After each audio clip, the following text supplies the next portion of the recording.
நாங்கள் இன்றைக்கி இந்த வீடியோவில் என்ன பார்ப்போம்னு சொன்னால் ஒரு டைம் டேபிள் எப்படி செட் பண்ணுறது, எவ்வளோ படிக்கணும், என்ன செய்யணும்னு சொல்லி இந்த வீடியோவில் வந்து பார்ப்போம். இன்றைக்கி எல்லாருக்கும் மிக்கிற பிரச்சனை என்னென்னு சொன்னால் ஒரு டைம் டேபிள் வந்து செட் பண்ணுறேன். அதுக்கப்புறம் அதுக்கேற்ற மாதிரி ஃபஸ்ட் அண்டு ஃபோர்த் அண்டு படிப்பாங்க. அதுக்கப்புறம் 2ஆவது நாள் அப்படி 3ஆவது நாள் படித்து படும். அதுக்கப்புறம் ஒரு 4 நாள் 5 நாள் ஆக போக்கில் உடுப்படும். எல்லோரும் இல்லை, நிறைய பேருக்கு பொதுவாக உள்ள பிரச்சனை அப்படித்தான். அப்படின்னு சொன்னால் நாங்கள் போடுற டைம் டேபிளை எங்களை ஒழுங்காக ஒர்க் பண்ணிக்கொள்ளலாம் வைக்கும். இப்போ எப்படியும் இப்போ நாங்கள் இன்றைக்கி செட் பண்ணிவிட்டு ஒரு 3 நாள் 4 நாள் ஒர்க் பண்ணிவிட்டு திருப்பி அப்படி ஒர்க் பண்ணலைன்னு சொன்னால் நாங்கள் அப்படி ஒரு டைம் டேபிள் போட்டதுக்கே யூஸ் இல்லை. இப்போ நாங்கள் பார்க்கணும் எங்களால் ஒரு நாளைக்கு எத்தனை ஹவர்ஸ் படிக்கணும்னு சொல்லி. உதாரணத்துக்கு ஒவ்வொரு ஆட்களுக்கு ஒவ்வொரு கெப்பாசிட்டி ஒன்று இருக்கும் தானே. ஒரே அடிக்கு அவங்களுக்கு ஹை கெப்பாசிட்டி அப்படின்னு சொன்னால் இந்த பெரிய அளவில் ஒர்க் போடாமல், இப்போ உதாரணத்துக்கு இன்றைக்கி ஒரு ஆள் வந்து ஒரு 6 ஹவர் ஒர்க் பண்ணேன்னு சொன்னால் உதாரணத்துக்கு அவர் ஒரு நாளைக்கு ஒரு 1/2 ஹவர் கூட்டலும், இல்லைன்னு சொன்னால் கொஞ்சம் கொஞ்சமாக அவரை இன்க்ரீஸ் பண்ணலும். ஒரே அடிக்கு இன்க்ரீஸ் பண்ணி ஒரு பெரிய அளவு டைம் டேபிள் ஒன்று போட கிட்ட தான் கஷ்டமாகிற. ஆனால் இப்போ நான் செல்லல அதுக்குன்னு சொல்லி எல்லாம் கொஞ்சம் நேரம் தான் படிக்கணும் ஏழுமான மாதிரி அப்படி இல்லை. இப்போ அவங்க எதாவது ஒன்று இப்போ ஒர்க் பண்ணி கொண்டிருப்பாங்க தானே, அதால் அவங்கள ஏழுமான அளவு இப்போ அவங்களோட கெப்பாசிட்டிக்கு ஏற்ற அளவுக்கு ஒரு டைம் டேபிள் ஒன்று போட்டு அவங்க இன்க்ரீஸ் பண்ணி பீக்கிற நாளுக்கு இப்போ நாளைக்கு கிட்டத்தட்ட ஒரு 130 நாள் இருக்குது. இந்த 130 நாளுக்கு எப்படி டைம் டேபிள் செட் பண்ணுறது, எப்படி படிக்கிறதுன்னு சொல்லி பார்ப்போம். இப்போ நாங்கள் ஒரு டைம் டேபிள் ஒன்று செட் பண்ணுறதுன்னு சொன்னால் அதுக்கு வந்து நாங்கள் வந்து என்னென்ன விஷயம் இன்க்ளூட் பண்ணணும்னு சொன்னால் படித்ததை நாங்கள் வந்து ரிப்பீட் படிக்கணும், சரியா? அடுத்தது பாஸ் பேப்பர் செய்யணும். அடுத்தது தியரிஸ் படிக்கணும். அப்படின்னு சொன்னால் இப்போ ஃபஸ்ட் இயர் ஆகிக்கலும் சில தியரிஸ் வந்து கம்ப்ளீட் பண்ணிக்க மாட்டாங்க. இப்போ ரிப்பீட்டர்ஸ்ன்னு சொன்னால் அவங்க படிக்கிட்ட சில தியரி வந்து விளங்கிக்காது, சில தியரியை வந்து அவங்க அந்த படிக்கிற டைம் ஒழுங்காக இது மிஸ் ஆகிக்கும் தியரிஸ். அப்படி அந்த தியரிஸ் எல்லாம் படிக்கணும். இப்போ நாங்கள் ஒவ்வொன்றுக்கும் ஒவ்வொரு மாதிரி எங்களோட டைம் டேபிள் உருவாக்கிக்கணும். இப்போ எப்படின்னு சொன்னால் இப்போ எல்லாருக்கும் ஒரே மாதிரி இப்போ நான் செல்கிற டைம் டேபிளே தான் ஃபாலோ பண்ணணும்னு இல்லை. இப்போ இதுலேருந்து உங்களுக்கு ஏற்ற டைம் டேபிள் ஒன்று நீங்கள் தான் உருவாக்கணும். இன்றைக்கி இப்போ நான் டைம் டேபிள் போட்டு காட்டுறதோ இதாக்குறதோ அப்படி இல்லை. இன்றைக்கி உங்களால் எப்படி ஒரு டைம் டேபிள் செட் பண்ணணும், அப்படின்னா உங்களுக்கு எப்படி டைம் டேபிள் ஒன்று க்ரியேட் பண்ணுறதுன்னு சொல்கிறது தான் இந்த வீடியோ, இல்லைங்கண்ணா? இப்போ எப்படின்னா இப்போ படிக்காத பாடத்தை இப்போ எப்படின்னு சொன்னால் தியரி ஆகவே விளங்காத பாடத்தை வந்து நான் தியரி கொஞ்சம் டீப்பாக படிக்கணும். இப்போ தியரி கொஞ்சம் விளங்கின பாடம் தியரி அப்படிங்கிற பாடத்தை வந்து டக்குன்னு ரிவிஷன் பண்ணணும். அடுத்தது படித்த பாடத்தை வந்து டச்சில் வச்சு கொண்டிருக்கிறதுக்கு ரிப்பீட் ஆகிக்கணும். அது இப்போ படித்த பாடம் இன்றைக்கி படித்த பாடம் திருப்பி எப்போ பார்க்கணும்னு சொல்லி தெரிய அப்படிக்கப்படாது. இன்றைக்கி படித்த பாடம் ஒரு 14 நாளுக்கு ரிவிஷன் ஆகணும். அப்படி ரிவிஷன் ஆகிற மாதிரி ஒரு டைம் டேபிள் செட் பண்ணணும். இப்போ நாங்கள் பார்ப்போம். இப்போ உதாரணத்துக்கு இப்போ டைம் டேபிள் செட் பண்ணிட்டோம். செட் பண்ணிட்டு இன்றைக்கி ஒர்க் பண்ணுறோம், 2ஆவது நாள் ஒர்க் பண்ணுறோம், 3ஆவது நாள் ஒர்க் பண்ணுறோம். அப்படி ஒர்க் பண்ணி போகிட்ட இந்த நாங்கள் எப்படின்னு சொன்னால் இன்க்ரீஸ் ஆகணும், விளங்குதா? டைம் டேபிள் வந்து இன்க்ரீஸ் ஆகி கொண்டு தான் போகணும். குறைஞ்சி கொண்டு போகணுன்னு சொன்னால் எங்களால் டீக்கிற இன்ட்ரெஸ்ட் வந்து குறையுதுன்னு சொல்லி அர்த்தம். எப்படின்னு சொன்னால் உதாரணத்துக்கு எல்லோரும் நைட்டுக்கு தூங்குறாங்க தானே, தூங்கிட்டு வெள்ளனைக்கு 5 மணிக்கு எழும்பணும்னு சொல்லி உதாரணத்துக்கு இந்த பெல் ஒன்று வச்சுட்டு எழும்புறாங்க, சரியா? அந்த டைமுக்கு வெள்ளனைக்கு 5 மணிக்கு எழும்ப பார்க்கிட்ட பெல் படுது. பெல் படக்கிட்ட எலும்புவோமா வானமா அப்படின்னு சொல்லி யோசிக்கிட்ட மனசு செல்லும் எனக்கு கொஞ்சம் இந்த கண் வருத்தம் இருக்குது, இல்லைன்னு சொன்னால் தலைவலி, இல்லைன்னு சொன்னால் கொஞ்சம் பாடி பெயின் இருக்குது அப்படின்னு சொல்லி ஒவ்வொரு வருத்தம்னு சொல்லி மனசு சொல்லும். நான் வந்து அதை காரணமாக எடுத்துக்கொண்டு அடே இன்றைக்கி கொஞ்சம் தூங்கி நாளையிலேருந்து அழகாக வெளிநெளிந்து படிப்போம் அப்படின்னு சொல்லி நாங்கள் எங்களை திருப்திப்படுத்துறதுக்கு நாங்கள் ஒவ்வொரு காரணம் எங்களை வச்சு கொண்டிருப்போம். அந்த ஒரு காரணமும் சரி வராது. நாங்கள் ஒரு கோலை ஒரு அச்சீவ் பண்ணணும்னு சொன்னால் டைம் நிற்காது, டைம் வைத்து கொண்டு தான் இருக்கும். எங்களுக்கு தேவையான மாதிரி ஒரு நாளும் டைம் மாறாது. ஆனால் நாங்கள் தான் டைமை வந்து எங்களுக்கு சாதகமாக எங்களுக்கு தேவையான மாதிரி மாற்றிக்கொள்ளணும். இப்போ இந்த 140 நாளுக்கு ஒழுங்காக இதாக்கி ஒழுங்காக பிளான் பண்ணி செய்யலைன்னு சொன்னால் எப்படியும் நல்ல ஒரு ரிசல்ட்ஸுக்கு போக கஷ்டம். இருக்கிற நாளுக்கு ஒழுங்காக பிளான் பண்ணி ஒழுங்காக செஞ்சால் தான் நல்ல ஒரு ரிசல்ட்ஸுக்கு போகலும். இப்போ நான் உதாரணத்துக்கு ஒரு எக்ஸாம்பிளே சொல்கிறேன். இப்போ எக்ஸாம் ஃபஸ்ட் இயர் ஆக்களுக்கு நல்லாவே எக்ஸ்பீரியன்ஸ் இருக்கும் அப்படின்னு சொன்னால் எக்ஸாம் எழுதின ஆக்களுக்கு எப்படின்னா எக்ஸாமுக்கு கிட்டே ஆகிட்ட நல்லா கிட்டே 1 மந்த் மாதிரி கிட்டே ஆகிட்ட மனசு செல்லும். அடே அநியாயம் இந்த சைடில் எக்ஸாமை எழுதாமல் விட்டுட்டு அடுத்த சைடில் செய்வோமே, அப்படி செஞ்சால் நல்லா செய்யலுமே, விட்ரா பண்ணுவோமே, அப்படி இப்படின்னு ஒவ்வொன்று செல்லும். இப்போ நீங்கள் அந்த லெவலில் தான் இருக்கிறான்னு நீங்கள் நினச்சிக்கோங்க. இப்போ நீங்கள் அந்த செல்னா அப்படி யோசிச்சு தானே அந்த டைம் படிக்கணும் இதாக்கணும் அப்படின்னு சொல்லி. ஆனால் இப்போ உங்களுக்கு அந்த டைம் கிடச்சிக்குது. அந்த டைம் கிடச்சும் நீங்கள் படிக்கலை இதாக்கலை ஒவ்வொரு காரணம் சொல்லி ஒவ்வொரு உங்களை நீங்களே இதாக்கி கொண்டு சொன்னால் நீங்கள் செய்கிற பிழையான வேலை. என்ன சொன்னால் இப்போ இவ்வளோ டைம் கிடச்சிக்குது, இவ்வளோ இதுகள் கிடச்சிக்குது, அதை யூஸ் பண்ணிக்கொள்ள நினச்சேன்னா பொருள் கவலைப்பட்டு வேலை இல்லை. உங்களை நீங்கள் ஒரு கோல் ஒண்டி நினச்சேன்னா அந்த கோலை அச்சீவ் பண்ணுறதுக்கு வாயால் சொல்லி போதா, அந்த கோலுக்காக ஒர்க் பண்ணணும். நான் இப்போ எனக்கு கோலுக்காக நான் இது செய்வேன் அது செய்வேன்ட்டு சொல்லிவிட்டு அதை ஒர்க் பண்ணாமல் கோலை அச்சீவ் பண்ணலும்னு சொல்லி யோசிச்சா அச்சீவ் பண்ணலுமா ஏலாவே அப்படின்னு சொன்னால் ஒரு ஒர்க் ஒன்று பண்ணணும். அப்படின்னு சொன்னால் ஒரு டைம் டேபிள் ஒன்று செட் பண்ணணும். டைம் டேபிளில் வந்து எல்லோரும் இப்போ எப்படின்னு சொன்னால் ஒவ்வொரு ஆளுக்கு ஒவ்வொரு மாதிரி டைமில் படித்து வைக்கும். அதுதான் டைம் டேபிள்ன்றதுக்கு அது நான் இப்போ டைமை மென்ஷன் பண்ணுவோம் அதுகளில் செல்லவோ உங்களுக்கு வந்து நான் சொல்கிறேன் இப்படி செட் பண்ணுங்கள் இப்படி படிங்கன்னு சொல்லி அதை பார்ப்போம். சரியா? இப்போ பார்க்கலும் ஃபிசிக்ஸ் எடுத்துக்கொண்டேன்னு சொன்னால் ஃபிசிக்ஸில் ஈக்கிற யூனிட்ஸ் எல்லாம் உங்களுக்கு எழுதிடும். ஒன்றாவது எழுதிட்டு இதில் எனக்கு என்னென்ன யூனிட் கிளியர் அது வந்து ரைட் போட்டுக்கொள்கிறேன். என்னென்ன யூனிட் எனக்கு கிளியரே இல்லை, என்னென்ன யூனிட் ஹாஃப் மாதிரி அந்த ரிவிஷன் பண்ணால் பிடிச்சிக்கொள்ளணும்னு சொல்லி நீங்கள் ஐடென்டிஃபை பண்ணணும். அதுக்கு பிறகு கெமிஸ்ட்ரியில் பார்க்கணும் உங்களுக்கு ஈக்கிற யூனிட் எல்லாம் அப்படியே ஆர்டருக்கு எழுதிட்டு என்னென்ன யூனிட் கிளியர் என்னென்ன யூனிட் கிளியர் இல்லை அப்படின்னு சொல்லி பார்க்கணும். அதுக்கு பிறகு பயோலையும் அது மாதிரி தான் பார்த்து கொண்டுட்டு இப்போ ஒரு நாள் எடுத்துக்கொண்டுன்னு சொன்னால் நீங்கள் ஒரு நாளில் செலாக்கள் வந்து பயோ படித்து கொண்டு ஃபிசிக்ஸையும் கெமிஸ்ட்ரியும் படிக்கணும். இல்லைன்னு சொன்னால் ஒரு நாளைக்கு பயோ ஒரு நாளைக்கு கெமிஸ்ட்ரி அப்படி படிக்கணும். இப்போ நான் இன்றைக்கி என்ன செல்ல போகிறேன்னு சொன்னால் மார்னிங்கோட பயோ. சரியா? அதுக்கு போகிறோம் மார்னிங்னு சொன்னால் உதாரணத்துக்கு செலாக்கள் வந்து மார்னிங் 5 கிளம்பேலும் 4 கிளம்பேலும் ஒவ்வொரு ஆக்கள் ஒவ்வொரு மாதிரி. நான் அதுதான் டைமை மென்ஷன் பண்ணல. உங்களுக்கு இப்போ ஒவ்வொரு ஆக்களுக்கு ஒவ்வொரு வசதி இருக்கும். சில ஆக்களுக்கு மார்னிங் எழுமின்னு சொன்னால் மார்னிங்கு படிக்கலாம் வைக்கும், தூக்கம் மசக்கம் வைக்கும், கஷ்டப்பட்டு எழும்பணும் அப்படின்னு சொன்னால் இது வரைக்கும் மார்னிங் எழும்பி படித்து பட்டிக்காது அப்படின்னு சொன்னால் உதாரணத்துக்கு ஒரு 7 மணிக்கு எழும்புறேன்டா ஒரு 6:30க்கு முன்னுக்காய் எழும்புறேன். அப்படி கொஞ்சம் கொஞ்சமாக குறைச்சி கொண்டு வந்து அவங்களுக்கு அழகாக எழும்பெழும். ஒரே அடிக்கு தான் மாற்ற கஷ்டம் உடம்பு. கொஞ்சம் கொஞ்சமாக ஒரு 21 டேஸுக்கு செஞ்சு கொண்டு வந்தேன்னு சொன்னால் அது ஒட்டோவாக எங்களுக்கு ஃபெமிலியர் ஆகிடும். அதுக்கு பிறகு எங்களுக்கு அழகாக செஞ்சு கொண்டு போயிடும். பீக்கிற நாள் தாராளமாக போதும். இப்போ நான் போட்டு இந்த டைம் கமெண்ட்டில் சொல்லியிருந்தாங்க இப்போ எதுக்கு ப்ரோ நீ 140 நாளில் படித்து எடுக்கணும்னு சொன்னால் அப்போ நான் எதுக்கு 2 இயர்ஸ் படிச்சிடேன்னு சொல்லி. இப்போ யாரும் 0 லெவலில் இல்லை, எல்லோரும் எப்படின்னு சொன்னால் ஒரு லெவல் அப்படின்னு சொன்னால் ஃபஸ்ட் இயர் செகண்ட் இயர்னு சொல்லி படித்து அவங்க இப்போ ஒரு லெவலில் இருந்து கொண்டு தான் இப்போ எக்ஸாமுக்கு ஃபேஸ் பண்ணுவாங்க. இப்போ யாரும் எக்ஸாமுக்கு ஃபேஸ் பண்ணுறதுக்கு 0 லெவல்லேருந்து ஒன்றுமே படிக்காமல் ஒன்றுன்னு தெரியாமல் அப்படின்னு சொன்னால் A லெவல்லே செய்யாமல் திடீர்னு வாரலை என்னமாலும் படித்து கொஞ்சமாலும் விளங்கி இருப்பாங்க. இப்போ அவங்களுக்கு ஃபுல்லாக ஒரு ஃபோக்கஸ் பண்ணி பல அப்படி செஞ்சேன்னு சொன்னால் நல்ல ஒரு ரிசல்ட்ஸுக்கு போயிடும்.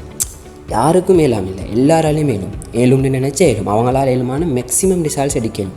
உதாரணத்துக்கு செல்லும் இப்போ எவ்வளோ தான் ஒர்க் பண்ணாலும் எனக்கு கஷ்டமாய்க்குது, நல்ல ஒரு ரிசல்ட்ஸுக்கு போகலாம் வைக்குது அப்படின்னு சொல்லி அவங்க என்ன செய்யணும்னு சொன்னால் அவங்க வந்து பார்க்கணும் அவங்க என்ன பிழை விட்ட, நான் வெஸ்ஸையில் என்னென்ன பிழை செஞ்சேன், எனக்கு ரிசல்ட்ஸ் குறைஞ்சிச்சு அப்படின்னு சொல்லி அவங்க ஐடென்டிஃபை பண்ணணும். விளங்குதா? இப்போ நான் எல்லாமே பேசுகிறேன் டைம் டேபிள் வீடியோ ஒன்று சொன்னதுக்கு.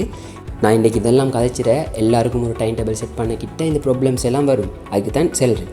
இப்போ எப்படின்னு சொன்னால் இப்போ நான் டைம் டேபிள் எப்படி செட் பண்ணுறேன்னு சொல்லி பார்ப்போம். உதாரணத்துக்கு நான் ஒரு சராசரியாக ஒரு 5 எடுக்கிறேன். மார்னிங் 5க்கு மாதிரி எழும்புறேன். அதுக்கு போகிறோம் மார்னிங் வந்து பயோ படித்தா மிச்சம் நல்ல என்ன சொன்னால் பயோ படித்தேன்னு சொன்னால் நல்லா நினைவு நிற்கும் தானே. அது உங்களை பொறுத்து உங்களை டிபெண்ட் பண்ணி உங்களுக்கு ராவைக்கு படித்தா பயோ படிச்சிடேன் விளங்கும்னு சொன்னால் நீங்கள் ராவைக்கு படிங்க, அது ஒரு பிரச்சனையும் இல்லை. அதுதானே சொல்கிறேன். இன்னொருத்தர் மெத்தடை நீங்கள் ஃபாலோ பண்ணணும், அவரை மாதிரி தான் செய்யணும், அவர் செய்கிற மாதிரியே நான் செய்யணும், அந்த புள்ள படித்தது அதே மாதிரி தான் நானும் படிக்கணும் அப்படி இல்லை. நீங்கள் எப்பவும் யூனிக் தான், நீங்கள் எப்பவும் தனி. விளங்குதா? நீங்கள் ஒர்க் பண்ண உங்களால் ஏழுமானாலும் நீங்கள் போட்டு உங்களுக்கு கெப்பாசிட்டி ஒன்று இருக்கும் தானே, அந்த கெப்பாசிட்டிக்கு போட்டு நீங்கள் ஒர்க் பண்ண. இன்னொரு ஆள் மெத்தடை ஃபாலோ பண்ணி அவர் படித்த மாதிரி படித்தா தான். இப்போ உதாரணத்துக்கு 3 எடுத்து ஒருத்தரைக்கு வித்தி கேட்கலும் அப்படின்னு சொல்லி அவர் படித்த மாதிரியே படிக்கணும்னு இல்லை. விளங்கினா அவர்கிட்டேருந்து நீங்கள் விஷயத்தை கேட்டு விளங்கி உங்களுக்கு அதில் என்னென்ன தேவையோ அதை எடுத்துக்கோங்க. விளங்கினா எல்லார்ட்டையும் கேட்கக்கொள்ள ஒவ்வொருத்தரும் ஒவ்வொரு மெத்தடை செல்லுவாங்க. விளங்கினா அதுக்குன்னு சொல்லி எல்லா மெத்தடையும் பார்க்கணும் எல்லாம் இதாக்கணும் அப்படின்னு இல்லை.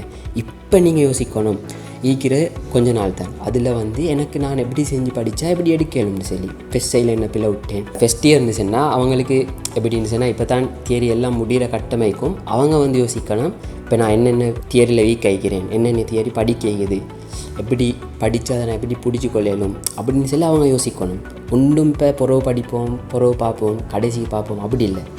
எல்லாம் வந்து இப்போ இன்றைக்கு செய்யணும், நான் இன்றைக்கு பார்க்கணும். இன்றைக்கே எல்லோரும் என்ன செய்யணும்னு சொன்னால் டைம் டேபிள் எல்லாம் நான் சொன்ன மாதிரி ஃபிசிக்ஸுக்கு கெமிஸ்ட்ரிக்கு பயோக்கு எழுதிட்டு அதுக்கு பிறகு என்ன செய்யணும்னு சொன்னால் நான் சொன்ன மாதிரி லெவல்ஸ் போட்டுட்டு அதுக்கு பிறகு இப்போ இதில் டைம் டேபிள் ஒன்று போட்டிக்கிறது எக்ஸாம்பிளுக்கு தான். இதை வச்சு உங்களுக்கு தேவையான மாதிரி ஐடியாவை வச்சு உங்களுக்கு ஏற்ற மாதிரி டைம் டேபிளை மாற்றிக்கொள்ளணும். இப்போ இதில் வந்து 5லேருந்து 6:30 மட்டும் பயோரிவிஷன் போட்டிக்கிறேன். பயோரிவிஷனில் சர்க்குலேஷன் போட்டு அதில் உள்ள சப் ஹெட்டிங்ஸில் ஒரு 5 தலையங்கம் போட்டிக்கிறேன்.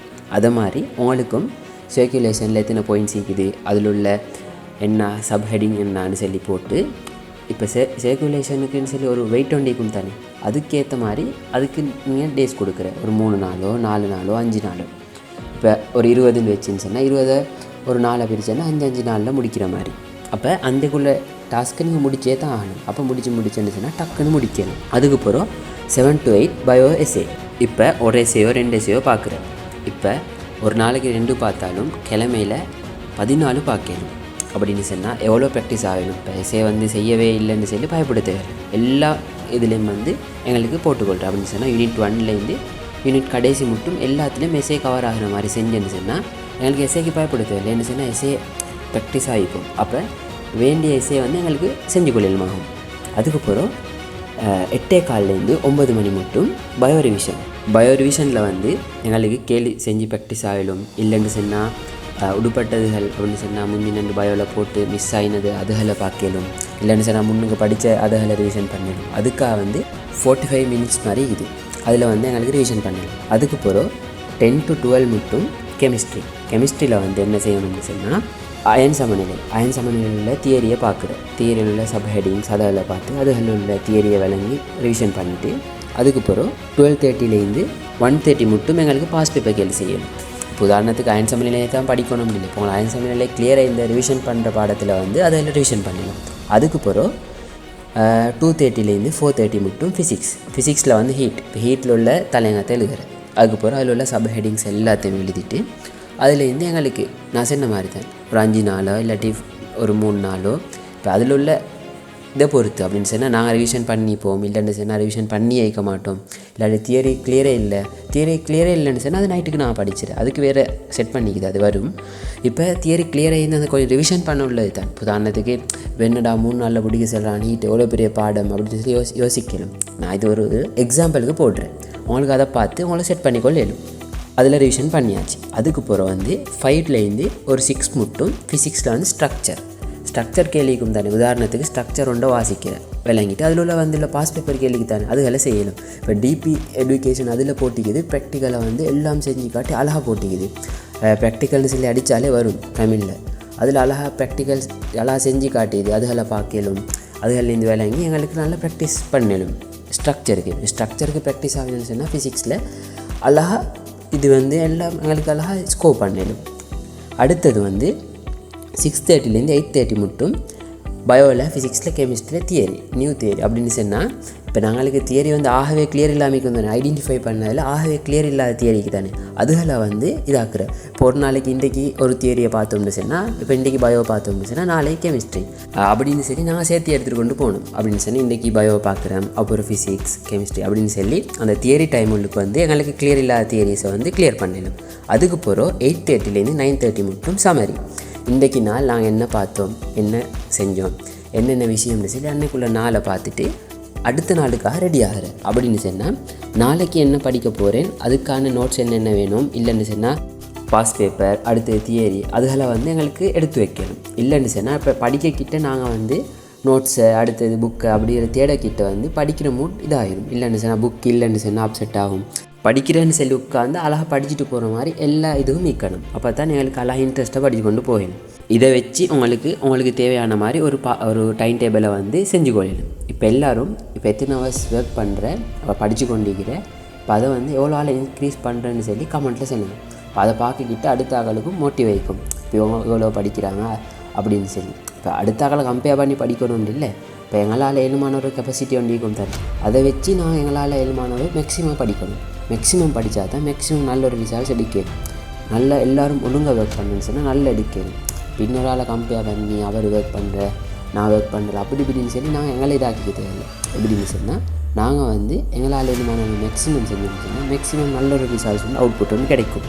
இதை மெத்தட் எப்படின்னு சொன்னால் நாங்களே ரிவிஷன் பண்ணுறோம், நாங்களே கேள்வி செய்கிறோம், நாங்களே கிளியர் பண்ணி கொண்டு வரோம். அழகாக வந்து எங்களுக்கே எல்லாத்துக்கும் ஆன்சர் பண்ணி கொள்ளலாமல் ஆகும். இது வந்து நல்ல ஒரு மெத்தட்.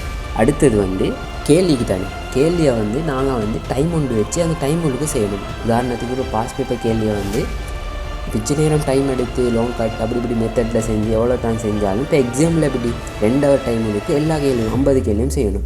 இப்போ நாங்கள் மிச்சம் டைம் எடுத்தோம்னு சொன்னால் இப்போ ப்ராக்டிஸ் இல்லாமல் செஞ்சோன்னு சொன்னால் எக்ஸாமில் வந்து கஷ்டப்படுவோம். ஏன்னு சொன்னால் அந்த டைமுக்கு செஞ்சு கொள்ளலாம் போகும். எவ்வளோ தான் செய்யலுமா இருந்தாலும் நாங்கள் அந்த டைமுக்கு செய்யலைன்னு சொன்னால் கஷ்டம். அதுக்கு வந்து நாங்கள் இப்போ தியரியை முடிச்சுட்டு டைம் வச்சு கேள்வி செய்யணும். அப்படின்னு சொன்னால் இன்றைக்கி நான் 2 ஹவர் வச்சு இதுலுக்கு நான் கேள்வி செய்வேன், இந்த 2 ஹவருக்கு இப்படி செய்வேன்ட்டு சொல்லி. இப்போ நாங்கள் வந்து எக்ஸாமுக்கு முந்தினண்டாக காட்டி டைம் டேபிள் போட்டுடல. எக்ஸாமுக்கு ஒரு 50 நாளோ 40 நாளோ முன்னுக்கு வச்சு எங்களை தியரிஸ் எல்லாம் கவர் பண்ணி முடிச்சுக்கணும். அப்போ தான் எங்களுக்கு செல்ஃபாக நிறைய டைம் வச்சு எங்களுக்கு கேள்வி செஞ்சு ப்ராக்டிஸ் பண்ணணும். அப்போ தான் இப்போ எங்களுக்கு வந்து நல்லொரு ரிசல்ட்ஸை இம்ப்ரூவ்மெண்ட் ஒன்று எடுக்கணும். படிச்சுட்டு போக்கிட்ட கட்டாயம் பிரேக் எடுக்கணும். அப்படி பிரேக் எடுத்தால் தான் எங்களுக்கு இன்ட்ரெஸ்ட்டாக படித்து கொண்டு போகலாம். ஆனால் இப்போ உதாரணத்துக்கு ஒரு 5 மினிட்ஸ் மாதிரி நான் பிரேக் ஒன்று எடுத்தோன்னு சொன்னால் அதை 5 மினிட்ஸுக்கு நான் லிமிட் பண்ண தெரிஞ்சுக்கணும். இப்போ உதாரணத்துக்கு ஃபோன் எடுத்து ஸ்டேட்டஸ் ஒன்று பார்த்துன்னு சொன்னால் பார்த்துட்டு அடுத்து படிக்கிறத படிக்கணும். அப்படி இல்லைன்னு சொன்னால் எங்களோட கண்ட்ரோல் இல்லாமல் யூடியூப் அப்படி இப்படி ஒவ்வொன்றுக்கு போயிட்டு நான் இதாக்கினோம்னு சொன்னால் எங்களோட பிளேனை வந்து ஒழுங்காக செஞ்சு கொள்ளலாம் போகும். இப்போ பிரேக் எடுக்கிறது கட்டாயம். அப்படி எடுத்தால் தான் ஒழுங்காக அழகாக ரீஃப்ரெஷ்ஷாக படிக்கணும். இல்லைன்னு சொன்னால் தான் சோம்பரம் ஆகிறது, அப்செட் ஆகிறது எல்லாம். இப்போ அழகாக படிக்கணும்னு சொன்னால் ஒழுங்காக ஒரு டைம் டேபிள் ஒன்று ஃபாலோ பண்ணுன்னு சொன்னால் அழகாக போகணும் எல்லாருக்கும். இதோட இந்த வீடியோவை முடிச்சு கொள்கிறேன். லாஸ்ட்டாக சொல்கிறேன், இதே மெத்தடு தான் ஃபாலோ பண்ணணும், இதே மாதிரி தான் படிக்கணும்னு இல்லை. நான் வந்து உதாரணத்துக்கு தான் 5 கேள்விங்க அப்படின்னு சொல்லிக்கிறேன். உதாரணத்துக்கு இப்போ யாரும் 3 கேள்வி வேணும், 4 கேள்வி வேணும், அவங்க வந்து அவங்க ஒர்க் பண்ணுற மாதிரி ஒர்க் பண்ணிக்கொண்டு இதில் என்ன மாதிரி எட் பண்ணுறதை எட் பண்ணிக்கொண்டு அவங்களுக்கு சேஞ்ச் பண்ணி படிக்கணும். இதே மெத்தடு தான் ஃபாலோ பண்ணணும்னு இல்லை. இதை அவங்களோட ஃப்ரெண்ட்ஸுக்கும் ஷேர் பண்ணுங்கள்.